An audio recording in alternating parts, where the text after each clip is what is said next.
This episode of Pool Magazine podcast is proudly sponsored by Riverflow, whose award-winning current system is the industry-recognized preferred solution for creating a variety of exciting swim environments. From lazy rivers to sports pools, from residential to commercial, you'll find a Riverflow pump at the heart of many of today's most noteworthy pool projects. To learn more, visit us on the web at riverflowpumps.com.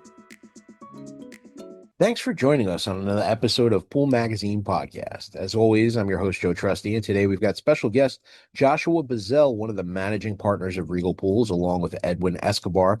They built one of the most reputable and well-known pool construction firms in Texas. It's a pleasure to have you with us today on the show, Josh. Thanks, Joe. You know, I was in the car this morning listening to the radio, and that song by the Beatles came on, The Long and Winding Road. You know, starting a business is definitely that for sure, and being an entrepreneur is certainly not for the faint of heart. But talk to us about that, Josh. I mean, can you tell us about Regal Pools and how it got started and what inspired you to enter this industry to begin with? Right. So I was in limbo of college and I hated school, and I got a job making $400 a week cleaning swimming pools here in Houston. And I worked for a very high-end pool builder, and I saw all these really cool formations and things they were able to build. And when I started, I never thought I should do this, but the more and more I fell in love with it, I was like, man, I think this is something I can lean into and do. And I realized I had a couple of skills. One was cleaning swimming pools. That was very easy to me. And I was able to build a service route, which was able to support the financial stability to build a pool construction company, which was really my passion. And once I started getting into it and dipping my toe into it, that's when I started flying around and doing all the Genesis classes that I could do to learn the industry. My whole entire family is from Bangor, Maine, and they're all carpenters. They're all good with their hands, but I was never the best with my hands, more mind and the way I speak and talk to people and can relate and bring people in with my enthusiasm. And that's when I met Edwin working at the same company, and he was the mechanical guy. So I realized early on that I should build a team. It shouldn't just be me. And I had my aspect of being book smart and being able to learn and retain knowledge. And Edwin had his of almost street smarts and being able to talk to the subs. He's Hispanic. He can talk to the subcontractors and build the culture, not just within Regal. That's pretty much what I do, but actually outside of Regal with all of our tradesmen and subcontractors. There's a vibe there. There's an energy. And Edwin holds the standard out there and expects greatness. So going back, it's never started to make money, like a lot of money, and own a business. That came 10 years in when I was working every day on the business. And everybody says that, oh, you need to work on the business. Well, no, I learned everything about my business inside and out. I built the entire thing. I built all the systems. Of course, I had help with Sierra, who is my right hand here, and all these things. But we built all these systems along the way that helped us scale. And so going back to your question of being an entrepreneur, I never started at that, it grew into that.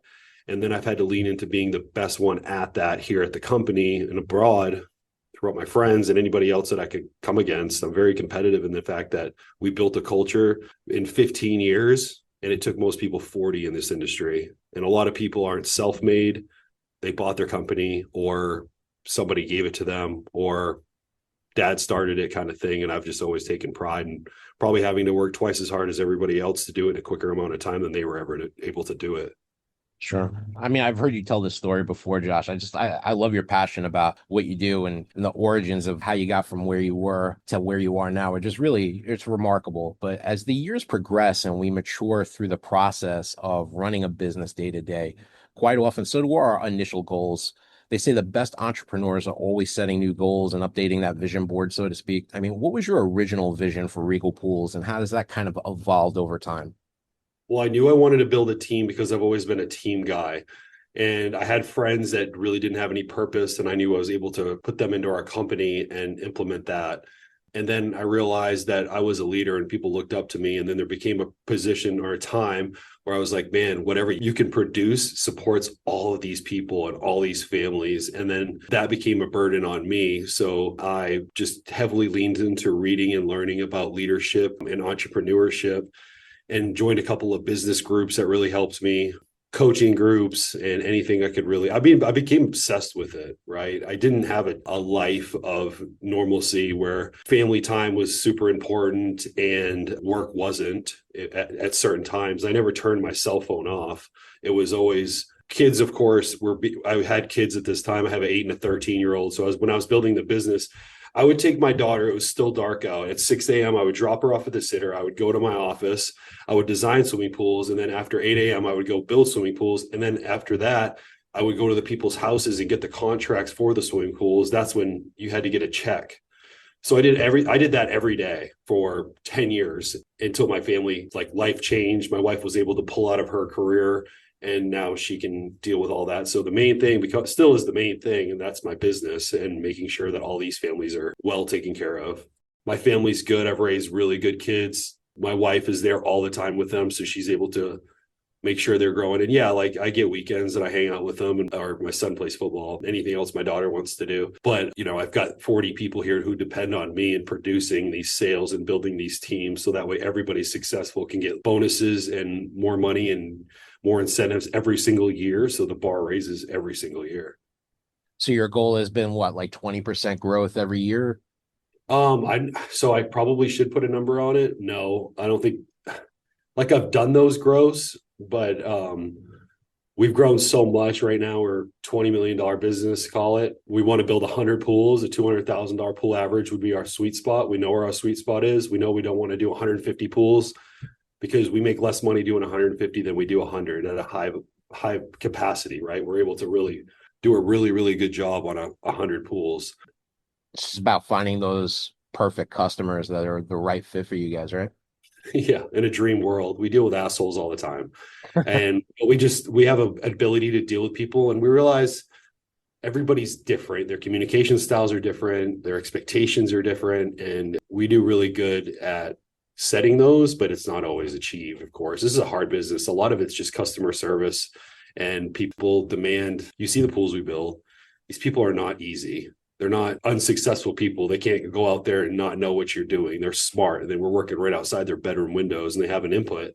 So managing those things, that's what my project managers are really good at. We train that, we build it into them, so that way they can deal with the hardest of clients, the most demanding clients, because when you build a pool that's $500,000, it's not like they're not going to be on your ass about perfection, Yeah, they have a higher set of expectations for sure. The highest, yeah. Can you share a defining moment maybe with me where, during Regal's early growth, where you realized your company had kind of hit that tipping point and you were on track to become a top tier builder? Yeah, 2017, we built a ton of pools. It was like 160, something crazy. And that was a proving point that, okay, I can sell a lot of pools. I know how to do that. I know how to build a team. This is good, but that's not what we want. It's not just about chasing the number. Cody Pools can have it. My quality has it. So I was like, okay, well, we're going to dial this back and let's do 100 and let's do a $200,000 average. Last year, our average was like 215, but the goal was 200 because I wanted to be a $20 million business because that was the goal. And that was fun, and I could say, all right, now I want to be a $50 million business, but I don't think that's true because there's going to be guys out there that build that their quality suffers due to the fact that the scale has to be right. You have to do it at the right time. And there's a progression to that. Right. So right now we're not in scale mode because of the kind of climate of the industry, but I have a bench. I don't want to say overstaffed, but I have people that are ready to go on the next sprint here. So they're already be trained and everything like that. Once we do have a year where we top 25 million or something like that, bringing on an extra $5 million in pools at a high level and being able to manage expectations, manage project, and then have a good final product. That takes time. Building that team takes time. You hit the nail on the head. I mean, that cadence for growth kind of has to coincide with market conditions, but you guys are consistently ranked among the nation's top 50 pool builders. I mean, what's driving the company's continued dominance in what I consider to be one of the most hyper-competitive markets in the country? So our quality and our people, what we deliver is a lot different than everybody else. We do normal projects, but we tend to go lean into we want to do stuff that nobody else has, nobody else can do. I think we should be a top 10 builder. I'm going to continue telling Pool Spa News that and everybody else in the world because our quality is, other than Clappy Pools, doing that many pools at a high quality at that type of average with the presence that we have and us actually showing on social media and everywhere else the details of these projects. And yeah, like shit falls apart sometimes and I've got to fix it, but I don't show you that stuff because nobody cares. What people care about is the final product, what it looks like, how it feels. Like you can go out there and be proud of it. And so our quality I would put up against anybody's. I'm very proud of it. And that goes due to my partner and being able to run the field so effectively. And then, what we do with my subcontractors is I literally rank them because everything's a competition here. I have A, B, and C of every type of subcontractor, and everybody knows where they stand. And everybody knows if you're at A, you make a lot more money. And if you're at C, you got something to work on. And so driving those subcontractors to be hyper competitive and want to do quality work so they get more consistent work, because we have plenty of jobs and all of our guys know that, they set themselves to a higher standard. So even when you come to my office, first thing it says, set the standard. Everybody sees it. That's what our clients expect. And if we don't do a good job, I've been told a lot of times, well, you're Regal Pools, right? And so they check us on that because of our reputation and our name here in the city. I think we could sell every single every lead that I go on, but they just can't afford a Regal Pool all the time. And it sucks, but I have to maintain our profit margin and being able to continue to build the company. Sure. Well, I mean, we talk about that all the time. We have quality over quantity, but while many builders focus exclusively on construction, I feel like the most successful ones understand that they're also running a sales and marketing company. So talk to me about that. I mean, what does it really take to build up a high performing sales force? So I would put our sales team against anybody, right? And I've studied Ed Gibbs. I've studied his team, which I think is probably the best, right? And so Gibson really put it in perspective for me of like, how do you achieve a perfection with a whole bunch of people? What does that look like? Well, you have to have a mission, and our mission is to be the best. So all our designers, they're clean, they're good looking, they're presentable, they're family people. They have these key attributes that I know about them, and I know them personally. I know what their kids' names are. I know like where their goals are in life. We talk about it. I'm very open and honest about my life. It's just basically I have my closest friends here at work performing the mission of being the best pool company in the world. High level pool builders who understand fluid hydraulics all the way to structural engineering to, our plan sets are unrivaled, right? And there's been these companies that have helped me, like Claffey helped me with the plans. It's just all these like stories because I've been in the Master Pool Guild to be around and in these rooms of people. So I used all their pieces and then built the super product, right? Of like all these people and their companies who've been in business for 40 years, and then take that, putting in a mixing pot, put my name behind it, and then just build the people around me who trust me and know that we're going to lead the right direction and they're going to be successful because they're going to be able to design swimming pools and inspire them. They're all designers first and sales second.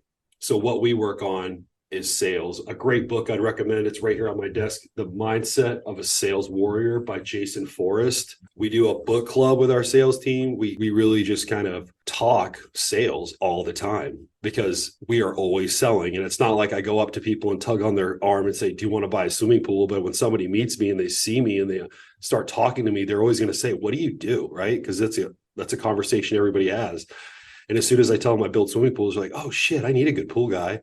I've never been told, oh, I have a great pool guy. God, you should meet this guy. Nobody ever says that. They're like, man, I need a good one, right? So that makes it easy for us to do a good job because there's not a lot of people doing a good job. Yeah, I think it boils down to company culture. And we know that that's become a big buzzword over the past decade. In a recent poll by Glassdoor, over 77% of the people that responded said that it's a big factor when considering a position in a company. I mean, people want to work for great people, but they also want to be part of a winning team. Another article in Forbes stated that companies with a strong culture saw 4 times more revenue. So what does leadership look like at Regal Pools? How do you foster a winning company culture?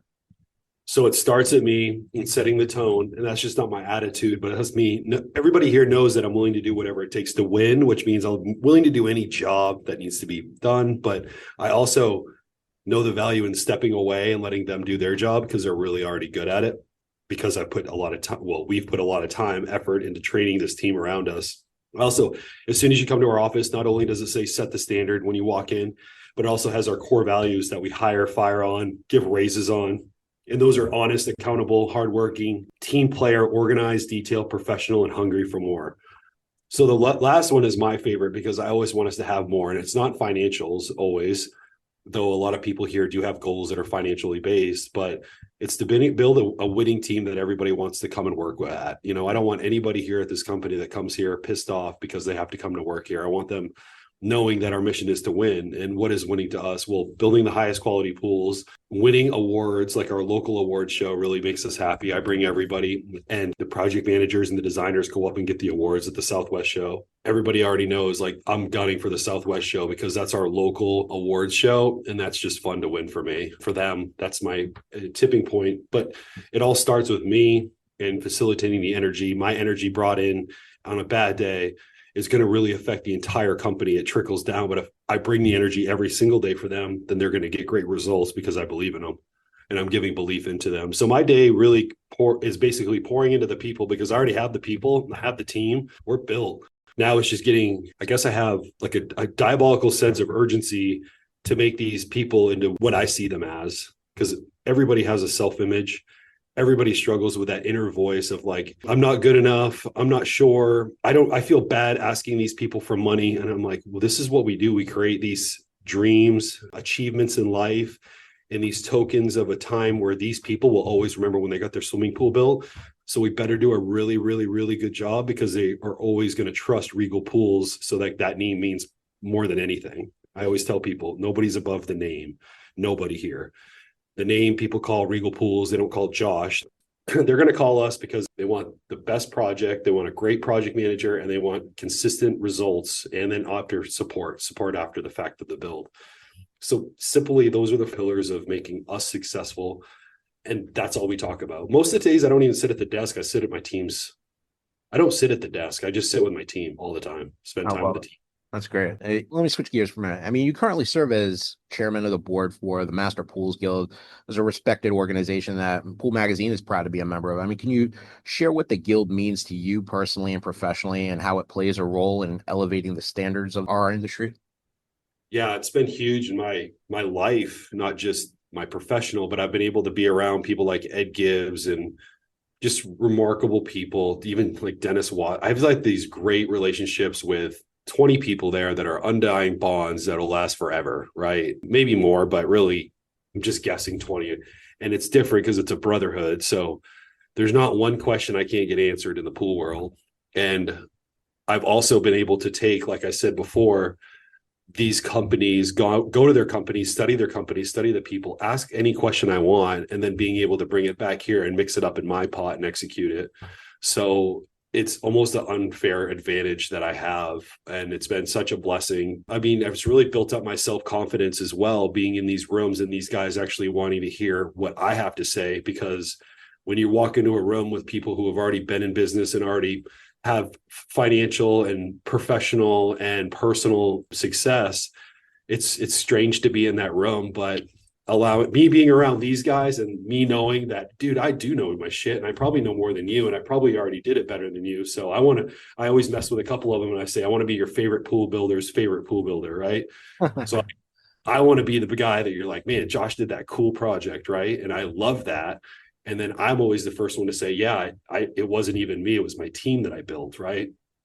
So these projects you see, I go to them, talk about them, but this is the team that we built as a culture, as a company, not just me, but from the top down, like everybody builds everybody up here. There's no drama, there's no BS. And I've taken culture from different companies in the guild and also from the people in the guild to create what we have. So I would say we're a big hybrid of the Master Pool Guild, what the Master Pool Guild could do to a company if you apply yourself and apply all the things that you learn back at your company, because people are lazy.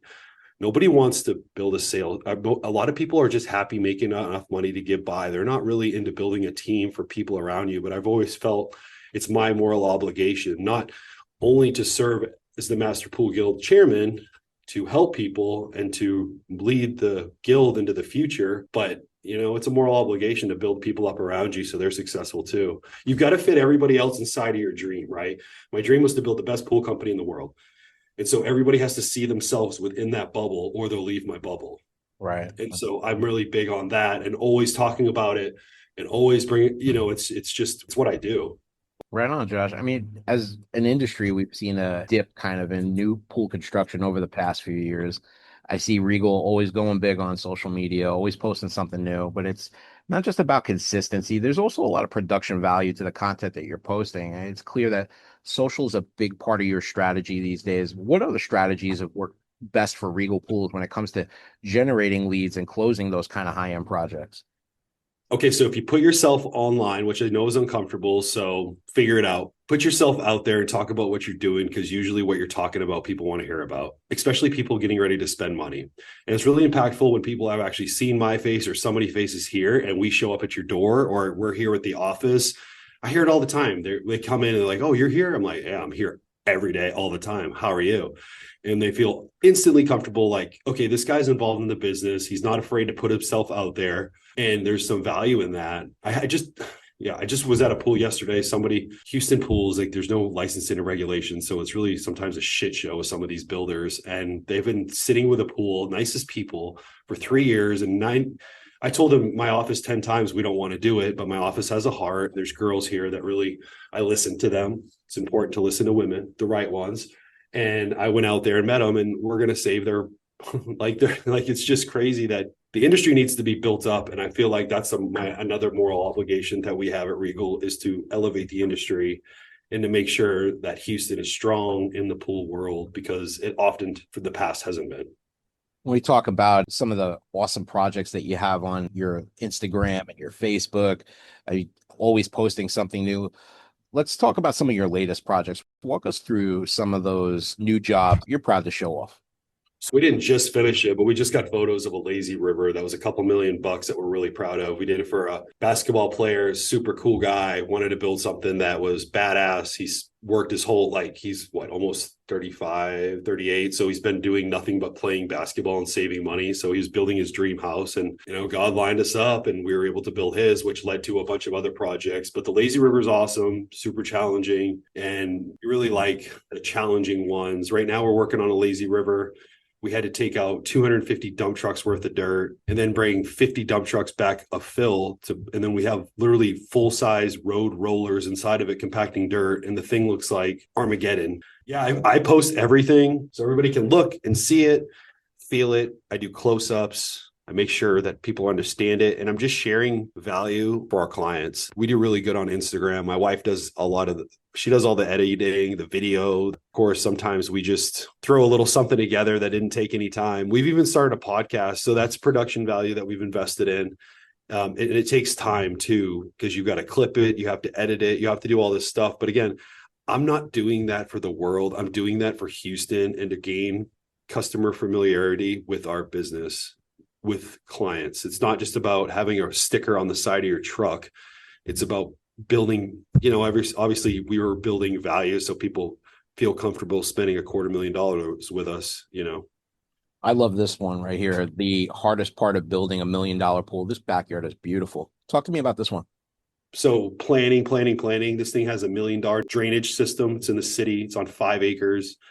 It's got tons of piers and beams. It's engineered with the home. We're not even showing the part where the pool actually goes underneath the home. So you have that California vibe. This is the player's dream house. Just the right-hand side right there, that video I'm showing you, or you're showing me, is just his gym and guest house. So he worked his ass off to achieve something like this. So we took it as a personal responsibility to deliver. We've already got a ton of projects from him, like 3. Yeah, this is really cool. This is that river flow job you did? Yeah, we use river flow pumps, and yeah, this is really cool. Take it as a blessing because we have these clients. Like most people don't even ever get these clients, but these guys call us. That's an iPay deck with an edge that goes underneath it. You can't even see the spa because it's hidden. But he, gave me an extra $15,000 to do the hydraulics on that spa, so that way it disappeared. I was able to say, hey, and he said, "Does this get you excited?" I'm like, "Yeah, this gets me excited." He's like, "All right, well, let's do it." And so we did it, and it works, and we're happy with that. So this one's we use 7.5 horsepower spec pumps, which isn't common on a residential swimming pool, but then we were able to power that edge between 8 gallons per minute, 12 gallons per minute. So we can have a chunky membrane on top of that granite edge. So it looks cool. It's like a sheet of glass. That's what it is. It's like a piece of art. It's not a pool. that pool will be swam in 10 times in a year, right? Like probably. Because we build pieces of art because you don't swim in your pool very much in a 24-hour period, 365 days. Do the math of how often you're actually wet inside your swimming pool. It's not a whole lot. You need to make sure that thing looks badass. 100%. If there's anything else that you want to, Yeah, click out that disappearing hot tub's cool. Okay. Let's just show. It's hard to show, but you can see the little slot, the slot that we put there in between the granite and the glass tile. Yeah. So that way the spa is separated from the body of water, but from afar you can't see that spa. Yeah, it looks like it's all one piece, and then you have the little drainage slot there. It's really innovative. Yeah, I want to build stuff like Ryan Hughes. I look up to him. He builds badass things. I'm like, all right, well, I'll just be the Texas. I'm going to hit you with that Texas stuff, and we talk. He's an awesome guy, always pushing the boundaries. Every time I see one of his projects, I'm like, what is that? And I'll text him, what is this? Like, what are you doing, bro? How much was that? How do you even pull that off? Right. And I have those relationships that give me a competitive advantage in the pool world, because for the first 10 years, I did nothing but infatuate myself with the pool world. Then later on down the line, I had kids, so I couldn't travel around going to all these classes. But by that time, my phone was full of knowledge by meeting these people. I love this one too. This is yeah. nice. And we did their neighbors too. I haven't shot their neighbors pool yet, but it's even more epic. It's got that great rain curtain, and you got a sunken entertainment area over there. Yeah, and in between it's a negative edge. So there's a bridge, so you can jump out, you can swim out of your water, get on that step, and you're floating on top of a negative edge. So it's got that just different. It's like a piece of art. Like I always tell people, you can buy a Ferrari, but only 2 people can fit in it. But you can buy a pool and everybody can use it, and you can look at it all the time. You don't have to go in your garage, Oh yeah, I've seen a lot of the artistic stuff that you do. One of them I can recall off the top of my head had that great little art piece in the center of the pool with the 2 hanging chairs. Yeah. We just, on that lazy river one, we have like they built a piece of art for that pool, and then we put a fire ring around it. So when you walk in their main home, you see the piece of art and water. So his front door is badass. I don't have any videos of that right now that I can show you on our Instagram, but I try not to show too much of their stuff, so that way they're not like, hey, Josh, can you show less of me? Just kind of weird. I work in people's backyards. So some of these people you'll see on sports and stuff. And, you don't want to be like, oh, he lives over there, Right. But none of my clients make me sign NDAs, real connection, real vibes. Obviously, I can't go build $1 million pool for somebody who I don't see eye to eye with. It is a mutual thing that you got to feel comfortable going into business with somebody like that. For sure. I mean, I always like to keep an eye on what's trending and what resonates with consumers in a given market. I'd like to talk to you a little bit about what's hot and trending in your market when it comes to high-end backyards. I see some of the projects that you do nowadays include a rain curtain, the floating steps seem to be really popular in your market. You have some projects that include like those pocket doors that kind of blur the transition line between indoor and outdoor spaces. I mean, what else is hot and trending in your market right now? What pool features are becoming must-have add-ons for Houston homeowners these days? I think a lot of it is the materials and making everything look white, gray, black. Everybody wants black now, and it's really hard with our water conditions that come from the tap and maintaining that. But a lot of it's not just so much features, but it's a simplistic way of producing a piece of art in their backyards.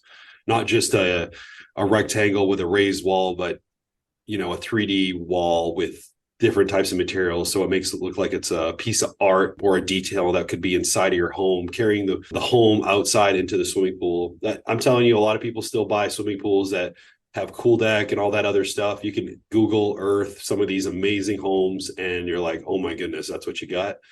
But simple material changes, mitered edge coping is super big now. Everybody wants mitered edges, so we have a manufacturer that makes a lot of that stuff for us.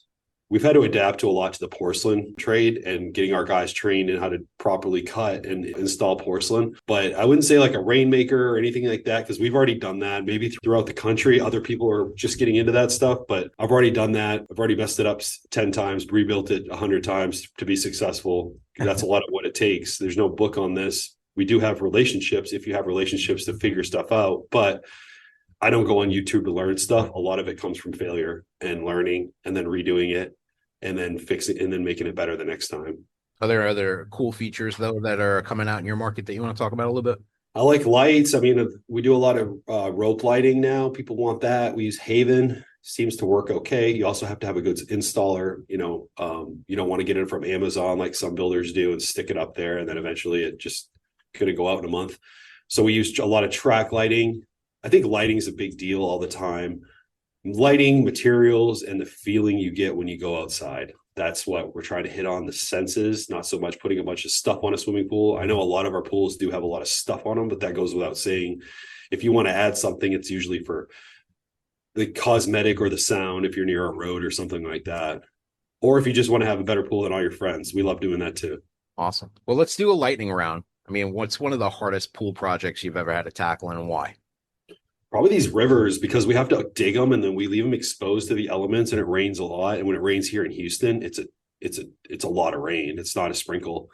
So the bigger projects that we have to leave exposed for longer periods of time, that rectangle with the disappearing spa, that was no spring chicken. That was over, that was a week worth of shooting gunite. It was a lot. And there was like 12-inch suction lines and 6-inch return lines and a bunch of 8-inch plumbing in there. And it was a lot to feed 180 gallons per minute to a residential pool edge, bringing in its own power, water supply. Like, it was a thing. Things got like 4 filters on it. I don't even know how many pumps, but it has those 7.5 horsepower spec pumps too. So we had to dial all that into a residential feature. Next question. Most personally rewarding pool project you've done to date? I mean, years ago, I built the baptism pool for our church. That was cool. Donated it. I'm the pool guy there. So they asked me to build a baptism pool. So we did that. It's called the Brook Church. And we made a baptism pool that looked like a pond. It's not that big, but 20 by 20. And then we made a brook that the pond dropped down into, and there was bridge over and stuff like that. So people could sit around or, stand around the baptism pool and watch I actually baptized my kids in there last year. My kids are 8 and 13 now. So I guess they were 7 and 12. So they made their own decision and asked me to do it. Oh, that's awesome. Next question. 3 things that separate good pool builders from great ones. Learning. You have to learn. And it's not just going on YouTube or just selling swimming pools that I see a lot of people doing. It's getting into the Genesis, International Water Shape, the buying groups, the member groups, the whatever it takes, and just infatuating yourself in the industry, learning the industry, and just learn, read books. That's the most frustrating stuff to me when I go out to these pools that were unfinished because they just hired some guy who should have just been hanging sheetrock to build $150,000 plus backyard. There's no business in this industry for people like that. I wish we could weed them out, but it's been really difficult in Texas. I feel like we should have more licensing and regulation. But again, if you're not learning, you're not growing. And we're always learning here. You should always have a company mission. You should always have core values, and you should always be leading from the front. You should always come into your work with proper energy. You should always give the energy, the enthusiasm, and you should build people up. I think those are a bunch of key fundamentals that go into my life. As soon as I leave this, I'm going to go talk to my team because I know my guys are out there in the field building awesome pools. I have a great company portal. We use monday.com. That's been huge in our company. We use a app that I created, Pool Quote. That's how we estimate pools. We have a team we have a scheduler. So she'll go through everything. So all the men are organized, and building systems and teams, and then pumping all your energy and input into those people. So that way they can give your energy and input into the clients. Finally, where do you see Regal Pools headed within the next 5 to 10 years? I mean, what are your plans for growth, and where do you want to take this company as we move towards the second half of the decade, towards 2030? I want it to be a company where if I wasn't here, my team could lead the entire company. And it's not like I would ever step away, but I'm happy for having these people lead the company because they care so much about the company, because I was able to input my dream into their vision. Well, Josh, it's been a real pleasure having you on the show. I mean, your passion for pushing the boundaries of pool design, your dedication to your team's culture, and the insight on what it takes to build a top tier team in today's market. It's inspiring, not just for other builders in Texas, but for our whole industry. Thanks for being on the show today. Yeah, thanks, man. You just got the level 5 version. I'm about to go give the team the level 10 version. Well, for our listeners, if you haven't already, go check out Regal Pools on social media or visit Regal Pool Design to see some of their incredible work. That's all the time we have left for today. Make sure to like, share, follow, subscribe, and we'll catch you next time on another episode of Pool Magazine Podcast.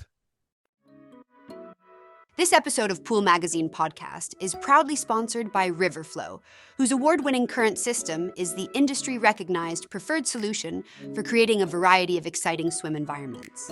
From lazy rivers to sports pools, from residential to commercial, you'll find a Riverflow pump at the heart of many of today's most noteworthy pool projects. To learn more, visit us on the web at riverflowpumps.com.